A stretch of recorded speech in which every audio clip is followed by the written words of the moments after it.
అబ్బో ఇక్కడ కేజీ చీరలు కొంటే అర కేజీ చీరలు ఫ్రీ అంట. మంగళ్య షాపింగ్ మాల్, కేజీల్లో సేల్, టన్నుల్లో ఆనందం.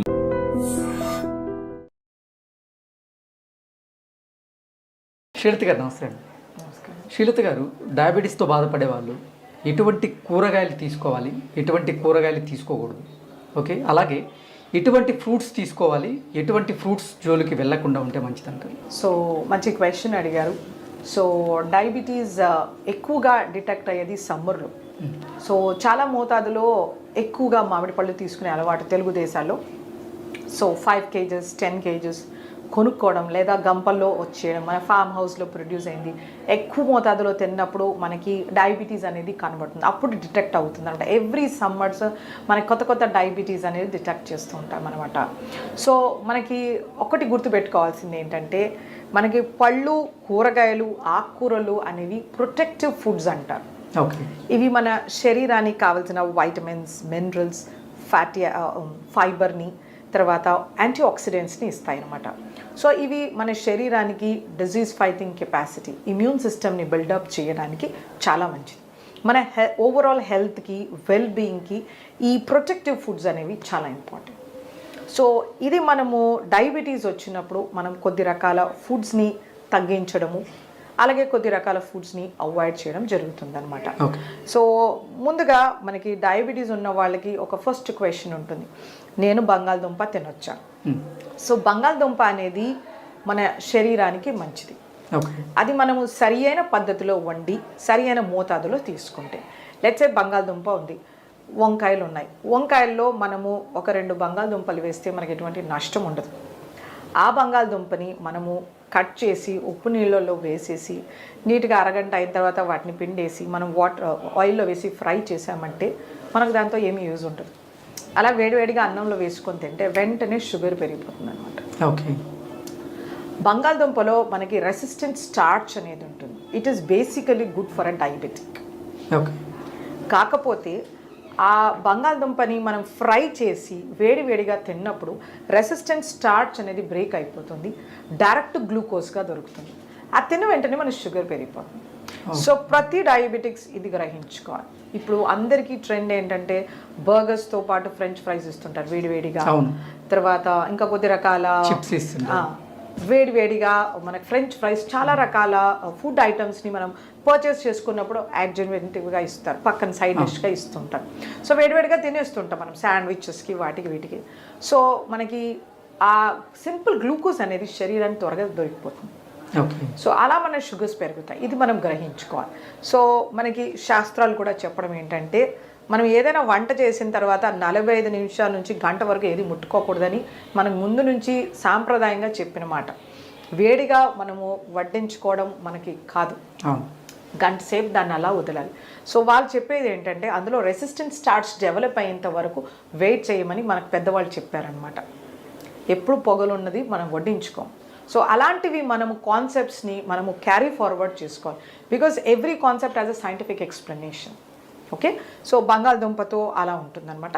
సో మనం కాంబినేషన్ కర్రీ చేయొచ్చు. లెట్స్ సే పులావ్ చేశారు ఆర్ వెజిటేబుల్ దలియా చేశారు, సో అందులో ఒక బంగాళదుంప వేశారు, మంచిది. ఆ పొట్టులో మనకి దానిపైన ఉండే స్కిన్లో పొటాషియం ఉంటుంది. It is really important muscle కాంట్రాక్షన్కి, హార్ట్ ఫంక్షనింగ్కి, బ్లడ్ ప్రెషర్ కంట్రోల్ చేయడానికి. సో మనకి అబ్రాడ్లో మనం చూసామంటే, లెట్స్ సే ఇలా ఒక పొటాటో ఉంటుంది అనుకో, దాన్ని హాఫ్ కట్ చేస్తారు, అందులో ఉండే బంగాళదుంపనంతా తీసేస్తారు, ఇందులో ఈ తొన ఏదైతే లేయర్ ఉంటుందో పీల్, దీంట్లో స్ప్రౌట్స్ వేసుకొని తింటారు. ఓకే, మన ఇండియాలో ఏం చేస్తారంటే దాన్ని నీట్గా తీసేస్తారు, పీల్ అంతా తీసేసి ఆ పిండి పదార్థాన్ని ఉడికించారు. సో మనకి సాంప్రదాయంగా ఏంటంటే మనం అలా కట్ చేసుకొని కూరలో అలా చేసుకోవాలి, దాన్ని పీల్ చేయమని మన పెద్దవాళ్ళు చెప్పలేదు, అది మనం నేర్చుకున్నాం. సో ఆ ఇంపార్టెంట్ ఫ్యాక్టర్స్ ఏవైతే ఉన్నాయో వాటిని మనం దృష్టిలో పెట్టుకుని ఈ ఫుడ్ని మనం ఇన్కార్పొరేట్ చేసుకోవచ్చు, అప్పుడప్పుడు తక్కువ మోతాదులు నేను చెప్పిన విధానంగా. అలాగే మనకి చేమదుంప ఉంటుంది, చేమదుంపలో మనకి కోలిన్ అనే బి కాంప్లెక్స్ వైటమిన్ లభిస్తుంది. ఇది చాలా శ్రేష్టం, దీన్ని అవాయిడ్ చేయాల్సిన అవసరం లేదు. మనము పులుసు పెట్టామనుకోండి, సో అంత తీసుకోవచ్చు, ఒక పూటకి ఇబ్బంది లేదు, రెండో పూటకి తీసుకోకూడదు, కార్బోహైడ్రేట్స్ ఎక్కువగా ఉంటాయి కాబట్టి. సో మనము వేడివేడిగా తినకుండాను కొంచెం రూమ్ టెంపరేచర్కి వచ్చినప్పుడు ఏ ఫుడ్ అయినా తీసుకుంటే మంచిది. అలాగే మనకి చిలకడ దుంప ఉంటుంది, చిలకడ దుంపలో మనకి బీటా క్యారోటీన్ ఉంటుంది, soluble fibre, insoluble fibre, multiple trace elements ఉంటాయి. ఇది ఒక ఎక్సలెంట్ ఫుడ్ డయాబెటిక్స్కి. సో ఇంత చొప్పున చిలకడ దుంప తీసుకుంటే యాంటీ డయాబెటిక్గా కూడా పనిచేస్తుంది. ఓకే. కానీ దాన్ని బాగా కట్ చేసేసి మ్యాష్ చేసి పంచదార వేసి దాన్ని పాయసం చేయడం ఇలా చేయకూడదు.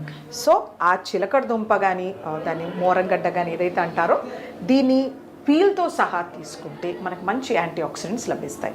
అది మోస్ట్ ఇంపార్టెంట్. అలాగే మనకి ఎలిఫెంట్ యామ్ అంటారు, కందగడ్డ. కందలో మనకి కొన్ని ఇరిటెంట్స్ ఉంటాయి, అలాగే షుగర్స్ వెంటనే పెరుగుతాయి.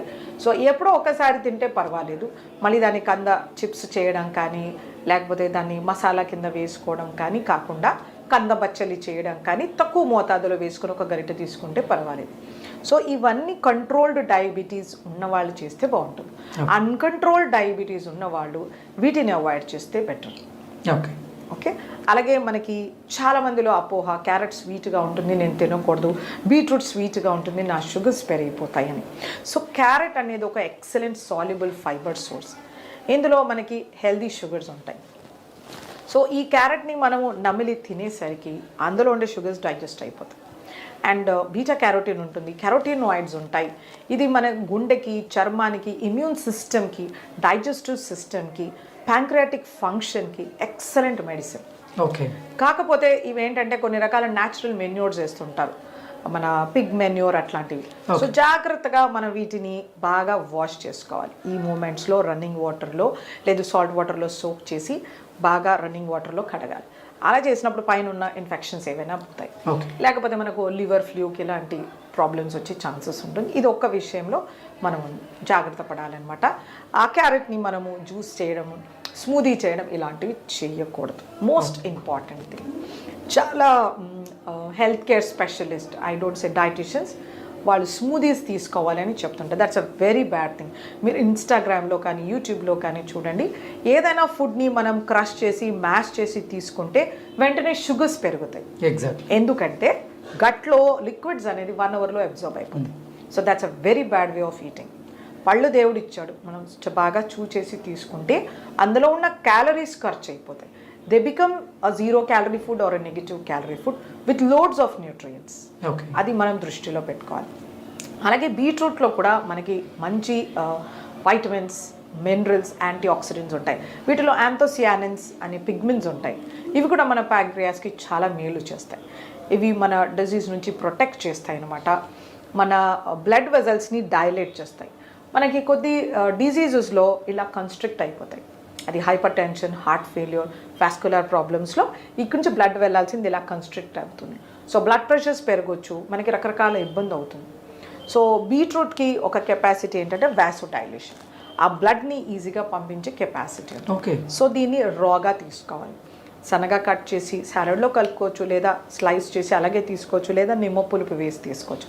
సో డయాబెటీస్లో ఏంటంటే వీళ్ళకి retinopathy, nephropathy, peripheral vascular disease ఇలా వస్తుంది. కంటికి రక్త ప్రసరణ తగ్గిపోతుంది. సో ఇలాంటి వాళ్ళకి ఇది ఒక ఎక్సలెంట్ మెడిసిన్ అనమాట.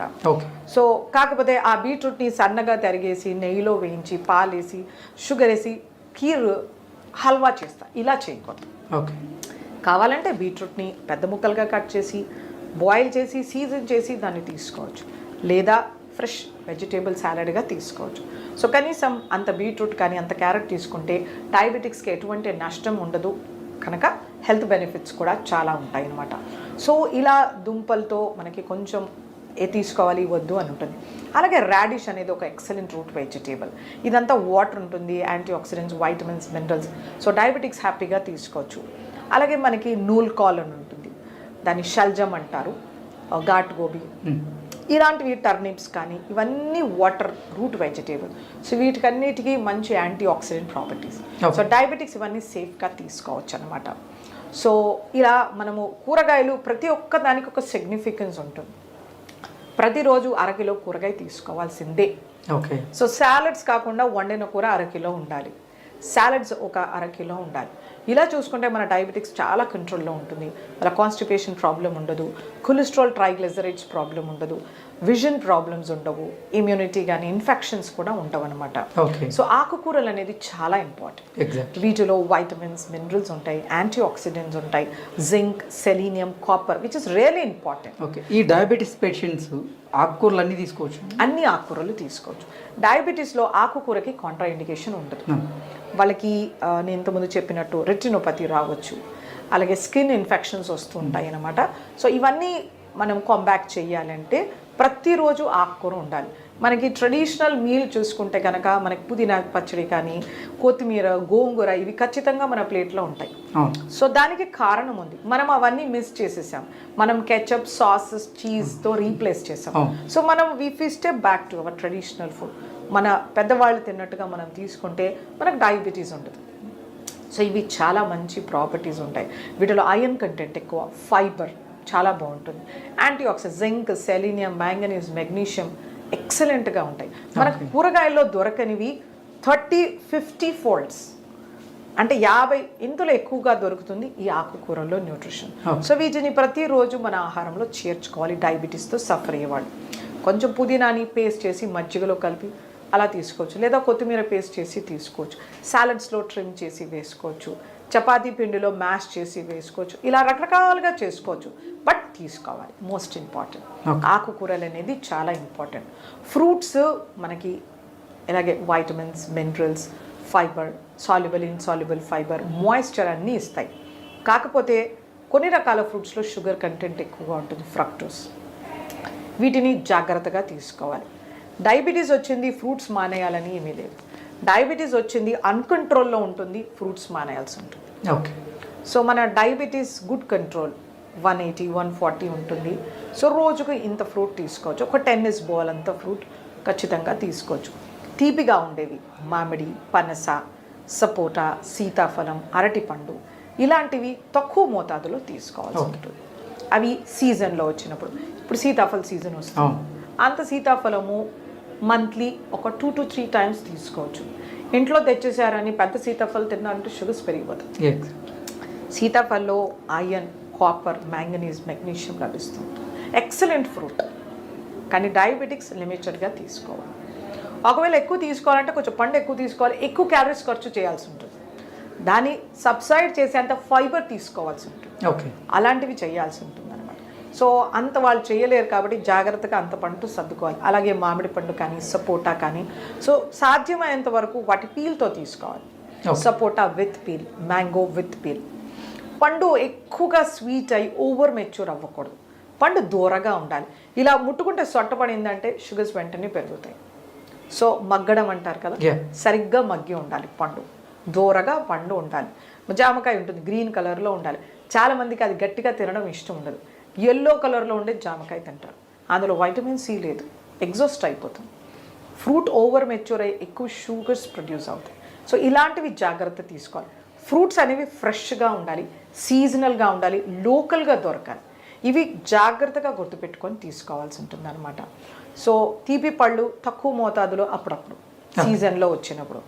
రెగ్యులర్గా ఫ్రూట్ టెన్నిస్ బాల్ సైజ్ అంతా డయాబెటిక్స్ తీసుకోవచ్చు. మోస్ట్ ఇంపార్టెంట్, గింజలు పడేయకూడదు, దాని పీల్ తీసేయకూడదు, వాటిని ప్యూరీ, స్మూదీ, జామ్స్, జెల్లీస్ తీసుకోకూడదు. ఓకే, ఫ్రూట్ అలాగే తినాల్సి ఉంటుంది. ఇలాంటివి పాటిస్తుంటే కనుక ఫ్రూట్స్ అనేవి మనకు ఒక మంచి ప్రొటెక్టివ్ ఫుడ్ లాగా అవుతుంది. శ్రీలత గారు, అసలు సహజ సిద్ధంగా ఇన్సులిన్ను ఉత్పత్తి చేసేది ఈ ప్యాంక్రియాస్ గ్రంథి. ఈ గ్రంథి గనక పనితీరు బాగాలేదు అంటే ఇన్సులిన్ అనేది ఉత్పత్తి అవ్వదు. అసలు ఈ ప్యాంక్రియాస్ గ్రంథిని యాక్టివేట్ చేసి ఇన్సులిన్ని సహజ సిద్ధంగా ఉత్పత్తి చేయడానికి ఎటువంటి ఆహార నియమాలు పాటించాల్సిన అవసరం ఉంది, అలాగే ఎటువంటి వ్యాయామాలు చేస్తే మంచిది అంటారు? సో ఇది ఒక మంచి క్వశ్చన్ అడిగారు మీరు. సో డయాబెటీస్ వచ్చింది, ఇంకా నేనేం చెయ్యలేను అనేసి చాలామంది డిప్రెస్ అవుతూ ఉంటారు. ఆ డిప్రెషన్లో వాళ్ళు బింజ్ ఈటింగ్ చేస్తూ ఉంటారు, ఇన్సులిన్ తీసుకోవడం, నచ్చింది తినడం ఇలా చేస్తూ ఉంటారు. ఆ ఇన్సులిన్ ఎక్కువ మోతాదులో రిక్వైర్మెంట్ అయినప్పుడు ఇంకా ఒబిసిటీ అవుతుంది. ఆ ఒబిసిటీ, ఆ ఫ్యాట్ ఎక్కువైనప్పుడు ఇంకా ఇన్సులిన్ స్టేటస్ అనేది చాలా తగ్గిపోతుంది అనమాట. సో ఇదంతా ఒక విషయస్ సైకిల్ లాగా ఉంటుంది. సో డయాబెటీస్ వచ్చినప్పుడు ప్యానిక్ అవ్వాల్సిన అవసరం ఏమీ లేదు. సో మనకు అందరికీ తెలిసింది ప్యాంక్రియాస్ గ్లాండ్ ఉంటుంది, ఇన్సులిన్ సెక్రెట్ చేస్తుంది, అది మన కార్బోహైడ్రేట్ మెటబాలిజంకి గ్లూకోజ్ అప్టేక్కి చాలా ఇంపార్టెంట్, ఇంకా రకరకాల ఫంక్షన్స్ కూడా ఉంటాయి అన్నమాట. సో మనకి న్యాచురల్గా చాలా రకాల ప్రూవెన్ స్టడీస్ ఉన్నాయన్నమాట. సో మనకి టైప్ 1లో చేసేది ఎక్కువగా ఏమీ ఉండదు, it is only insulin therapy whole and soul. But type 2 కానీ జెస్టేషనల్ డయాబెటీస్లో మన డైటరీ మేనేజ్మెంట్ అనేది చాలా ఇంపార్టెంట్. సో మనకి ఇన్సులిన్ సెక్రేషన్ మనకి అడిక్వేట్గా ప్యాంక్రియాస్ నుంచి రావాలంటే మన హెల్తీ బాడీ వెయిట్ ఉండాలి, ఓకే, ఫ్యాట్ అనేది తగ్గించుకోవాలన్నమాట. సో మనము ఫ్యాట్ తగ్గించాలంటే కార్బోహైడ్రేట్ రిస్ట్రిక్షన్ చేసుకోవాలన్నమాట. సో మనం ఎక్కువ మోతాదులో కార్బోహైడ్రేట్ తీసుకుంటే ఎక్కువ బర్డన్ అవుతుంది ప్యాంక్రియాస్కి. సో కార్బోహైడ్రేట్ అనేది హెల్దీ కార్బోహైడ్రేట్ తీసుకోవాలి. ఫస్ట్ కాంప్లెక్స్ కార్బోహైడ్రేట్ అది మోడరేట్ పోర్షన్లో తీసుకోవాలి. అలాగే శరీరానికి కావాల్సిన ప్రోటీన్స్, హెల్దీ ప్రోటీన్స్ ఉండాలి, హెల్దీ ఫ్యాట్స్ ఉండాలి. ఇలా మనం తీసుకున్నప్పుడు మన ఇన్సులిన్ డిమాండ్స్ అనేది తగ్గుతుందన్నమాట. అలాగే మనం ప్యాంక్రియాస్ హెల్త్ ఎలా చేసుకోవాలి? సో మోస్ట్ ఇంపార్టెంట్ థింగ్ మనకి అందరికీ తెలిసింది కాకరకాయ. కాకరకాయ అనేది ఒక ఎక్సలెంట్ హైపోగ్లైసిమిక్ ఏజెంట్ అనమాట. ఇది చాలా స్టడీస్ కూడా ఉన్నాయి, కొంతమంది దీన్ని ఒప్పుకోరు, కాకపోతే ఇది ఎక్సలెంట్ మెడిసిన్. ఇది మనకి ట్రెడిషనల్గా మన తాత ముత్తాతల నుంచి వచ్చిన ఫుడ్ అన్నమాట. సో ఈ కాకరకాయని మనము ఒక 1/2 కిలో అంతా దాన్ని వారంలో 2 సార్లు 3 సార్లు మనం ఆహారంలో చేర్చుకుంటే మనకి గ్లైసిమిక్ కంట్రోల్ బాగా ఉన్నట్టు స్టడీస్ చెప్తున్నాయి. దీన్ని పచ్చిదాన్ని జ్యూస్ తీసి తీసుకోవచ్చు, కాకపోతే దీంట్లో రిస్క్ ఎక్కువగా ఉంటుందన్నమాట. అంటే షుగర్స్ డ్రాస్టిక్గా పడిపోయే ఛాన్స్ ఉంటుంది.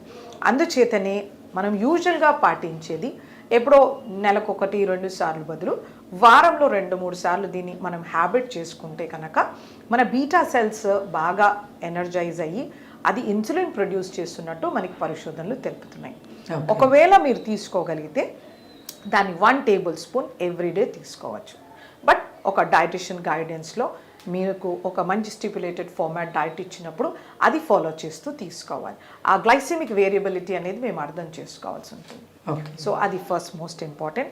అలాగే మెంతులు అనేది ఒక ఎక్సలెంట్ హైపోగ్లైసెమిక్ ఏజెంట్ అనమాట. వీటిలో మంచి మ్యూసిలేజెస్, ఫైబర్ ఉంటుంది. ఇందులో ఉండే గ్యాలక్టోమెనాన్కి బీటా సెల్స్ని రెఫ్రెష్ చేసే కెపాసిటీ ఉంటుందన్నమాట. సో మనకి రకరకాల స్టడీస్ వరల్డ్ వైడ్లో ఉన్నాయి. మనం మినిమం 25 grams పర్ డే తీసుకోవాలి. ఓకే, అంటే 25 grams is a huge amount, 5 చెంచాలు. అలా మనం నానబెట్టి దాన్ని జర్మినేట్ చేసి కానీ దాన్ని పొడి చేసి తీసుకోవడం కానీ ఒక రోజు మొత్తంలో 25 grams తీసుకుంటే మనకి డయాబెటీస్ రిమిషన్లో ఉంటున్నట్టు పరిశోధనలు తెలుపుతున్నాయి. ఓకే, అలాగే మనకి కీరా దోసకాయ కామన్గా అన్ని చోట్ల అవైలబుల్గా ఉంటుంది. సో ఈ కీరా దోసకాయని మనము కనీసం ఒక పెద్ద కీరా దోసకాయ అంత సైజే లావుగా ఉన్నది ప్రతిరోజు తింటే కనుక let's A lunch and dinner or if possible breakfast 3 పూటలో మనం అంతంతా తీసుకుంటే మన డయాబెటీస్ చాలా కంట్రోల్లో ఉన్నట్టు పరిశోధనలు తెలుపుతున్నాయి. ఇది కూడా మన ప్యాంక్రియాటిక్ బీటా సెల్స్ని రీజువనేట్ చేస్తాయని పరిశోధనలు తెలుపుతున్నాయి. సో అంచేతనే ఈ కీరా దోసని మనము సాలడ్ రూపంలో, రైతా రూపంలో తీసుకోవాలి. దీన్ని ప్యూరీస్ చేయడము, స్మూదీస్ చేయడం ఇలాంటివి చేయకూడదు. అలాగే మనకి పసుపులో మనకి కర్క్యూమిన్ అనే కాంపోనెంట్ ఉంటుంది. ఇది కూడా మంచి యాంటీ డయాబెటిక్ మెడిసిన్ అని ప్రూవ్ అయింది. మనకి న్యాచురల్గా దెబ్బ తగిలితే పసుపు పెడుతుంటాం. It has got a very good antibiotic property. దాన్ని యాంటీబయోటిక్, యాంటీసెప్టిక్, యాంటీవైరల్, తర్వాత oedema reducing, okay, anti oedema అంటారు. అలాగే మనకి కొద్ది రకాల వాపులు రావడం, యాంటీ ఇన్ఫ్లమేటరీ అంటుంటారు. సో మనకి ప్రాబ్లం ఏది వచ్చినా పసుపు అనేది ఒక సింపుల్ సొల్యూషన్ అని చెప్పొచ్చు అనమాట. సో ఇది మనకి యాంటీ డయాబెటిక్ అని కూడా ప్రూవ్ అయింది. కాకపోతే మనము ఆ పసుపుని ఎంత తీసుకోవాలి అన్నది క్వశ్చన్. సో కనీసం మనము 2.5 చెంచాలు తీసుకోవాల్సి ఉంటుంది ఒక డేకి, ప్రతిరోజు. సో ఇది ప్రాక్టికల్గా ఇంపాసిబుల్ అవుతుంది పొట్టలో వేడి చేయడం కానీ. సో బట్ ప్రూవెన్ స్టడీస్ ఉన్నాయి. కనీసం మనకు 2.5 స్పూన్స్ ఆఫ్ పసుపు ప్రతిరోజు తీసుకుంటే కనుక మనకి డయాబెటీస్ కంట్రోల్లో ఉన్నట్టు. కొన్ని ప్లేసెస్లో రిచువల్ ఉంటుంది, ప్యూబర్టీ అటెండ్ అయిన ఫీమేల్స్కి పసుపుని ముద్దలాగా చేసి మింగిస్తుంటారు. సో ఇది చాలా మంచిది. Okay. ఇలా చేయడం వలన వాళ్ళకి ఒబిసిటీ రాకూడదు, ప్యాంక్రియాటిక్ ఇష్యూస్ రాకూడదు అని ప్యూబర్టీ అటైన్ అయిన ఫీమేల్స్కి ఇస్తూ ఉంటారనమాట. అలాగే పల్లెటూరులో కొంతమంది పిల్లలకి నుల్లి పురుగును ఉన్న వాళ్ళకి కూడా వీటిని చిన్న బాల్స్ లాగా చేసి మింగిస్తుంటారనమాట. సో వీటిలో ఉండే మల్టిపుల్ హెల్త్ బెనిఫిట్స్, అందులో యాంటీ డయాబెటిక్ ప్రాపర్టీ ఒకటి అనమాట. సో అలాగే మనకి దాల్చీని చెక్క ఉంటుంది. దాల్చీని చెక్కలో కూడా యాంటీ డయాబెటిక్ ప్రాపర్టీస్ ప్రూవ్ అయి ఉన్నాయి అనమాట. ఇది మనము కనీసం 2 గ్రాముల పొడి ప్రతిరోజు నీళ్ళలో కలుపుకొని తీసుకోవాలి. సో ఇలా పరిగడుపున తీసుకోవడం వలన మనకి డయాబెటీస్ చాలా కంట్రోల్ అవుతుంది, మన ప్యాంక్రియాటిక్ ఫంక్షన్ అనేది ఇంప్రూవ్ అవుతుంది అనమాట. సో ఇలా మనకి రకరకాల పరిశోధనల వలన తెలిసింది ఇది. సో ఇవి పాటిస్తూ మనం ఒక మంచి డయాబెటిక్ డైట్ ఫాలో చేస్తూ మనం హెల్దీ వెయిట్ మెయింటైన్ చేస్తే కనుక diabetes is not at all an issue. Okay Srilatha గారు, అలాగే ఇంకోటి ఏంటంటే కొంతమందికి ఈ కాకరకాయ జ్యూస్ తాగుతున్న వాళ్ళకి కొంతమందికి సందేహాలు ఉన్నాయి. ఈ కాకరకాయ జ్యూస్ వారానికి ఒకసారి లేదా 2 డేస్కి ఒకసారి తీసుకోవడం వల్ల అది షుగర్కి బాగానే పనిచేస్తుంది, అది ఓకే, కానీ ఇతర అవయవాల మీద అది దుష్ప్రభావాలను కానీ దుష్ఫలితాలను ఇచ్చే అవకాశం ఏమైనా ఉందంటారు? సో మనకి ఒక ఆయుర్వేదిక్ ఎక్స్పర్ట్ చెప్తారు మనము ఏది ఎంత మోతాదులో తీసుకోవాలి. బికాస్ కాకరకాయ అనేది ఒక మెడిసినల్ ప్రాపర్టీ, ఆయుర్వేదంలో చాలా పెద్ద మెడిసిన్ అది. సో అందుచేతనే కొన్ని స్టడీస్ ఏం చెప్తున్నాయంటే 15 ml తీసుకోవచ్చు అని. సో మీరు అన్నట్టుగా దాని ఇంపాక్ట్ ఇంకా వేరే రకంగా ఉండొచ్చు, ఆర్ సివియర్ హైపోగ్లైసీమియా అవ్వచ్చు. అందుచేతనే కాకరకాయని మనము కూర కింద, బేసిక్ కర్రీ కింద ఉల్లిపాయలు టొమాటో వేసుకోవడం, ధనియా జీరా పౌడర్ వేసుకోవడం, గరం మసాలా వేసుకోవడం. చాలా సార్లు ఏమవుతుందంటే ఆ కాకరకాయని సన్నగా తరిగేస్తారు, ఉప్పు పసుపు వేసి కలుపుతారు, బాగా నీరుని బయటికి తీస్తారు, వీటిని నూనెలో దేవుతారు, దానిపైన ఏదో మసాలా వేస్తారు. ఇలా చేయడం వలన దాంట్లో ఉండే యాంటీ డయాబెటిక్ ప్రాపర్టీస్ డిస్ట్రాయ్ అయిపోతాయి. That just simple chips. అలా చేసుకోకూడదు. దాన్ని పెద్ద ముక్కలుగా, మనం ఏ వెజిటేబుల్ అయినా మినిమం 1 ఇంచ్ పొడుగ్గా ఉండాలి. మనం నచ్చినట్టు టేస్ట్ కోసం వాటిని సన్నగా తరిగేసి మూకుడులో వేసి వేయించామంటే no nutrition, zero. It is for taste of time.